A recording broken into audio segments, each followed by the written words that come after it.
Guys, അപ്പം duty കഴിഞ്ഞിട്ട് ഞങ്ങൾ 4 പേരും കൂടെ പുറത്തിറങ്ങിയതാണ് കേട്ടോ. ഒരു ജ്യൂസ് കുടിക്കാൻ വേണ്ടി തീരുമാനിച്ചു. ഒരു 3-4 കടയിൽ കയറി കേട്ടോ. അപ്പോൾ അവിടെ എവിടെയും കയറാതെ നമ്മൾ നല്ലൊരു ഷോപ്പ് നോക്കി കയറി ചെന്നത് ഒരു പുലിമടൽ ഗൈസ്.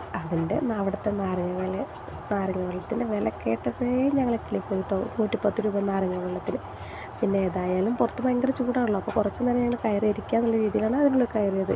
കുറച്ച് എ സി ഒക്കെ കൊണ്ടിരുന്ന് അരമണിക്കൂറായപ്പോൾ ഞങ്ങൾ ജ്യൂസൊക്കെ ഓർഡർ ചെയ്ത് വന്നപ്പോൾ ഒരൊറ്റ ഒന്ന് കേട്ടോ. 4 ഓർഡർ ചെയ്ത് വന്നത് ഒരൊറ്റ ചിക്കു ഷേക്കാണ്. അപ്പോൾ ചിക്കു ഷേക്കിന് ഇവിടെ 150. അപ്പോൾ ഞങ്ങളതൊക്കെ കാൽക്കുലേറ്റ് ഒക്കെ ചെയ്ത് റെഡി ആയിട്ട് സെറ്റായിട്ടിരിക്കുമായിരുന്നു. വന്നത് ഒരു ജ്യൂസ്. അപ്പോൾ കയറി ഇരുന്നപ്പോൾ ആദർശ് ഇതിൻ്റെ വില കേട്ടപ്പോൾ ആദർശ് നമുക്ക് ഇറങ്ങുന്നത് കുറേ തവണ പറഞ്ഞ്. അപ്പോൾ അതൊന്നും മൈൻഡ് ചെയ്യാതെ ഏതായാലും നമ്മൾ കയറിയില്ല, നാണക്കേടല്ലേ, ഇറങ്ങണ്ടല്ലോ എന്ന് വിചാരിച്ച് അവിടെ തന്നെ ഇരുന്നു. പക്ഷെ വന്നത് ഒറ്റ ജ്യൂസ് കേട്ടോ. പിന്നെ ആ ഒരു ജ്യൂസ് വെച്ച് 4 പേര് 4 സ്ട്രോ വാങ്ങിയാൽ മതിയായിരുന്നു. ഇതിനും ഭേദം ഒരു സ്ട്രോ വെച്ചിട്ട് 4 പേര് അങ്ങോട്ടും ഇങ്ങോട്ടും 4 മൂലയിലോട്ട് തട്ടിക്കളിച്ച് ഗൈസ്. ഇത്രയുള്ള video. Okay, bye, thank U.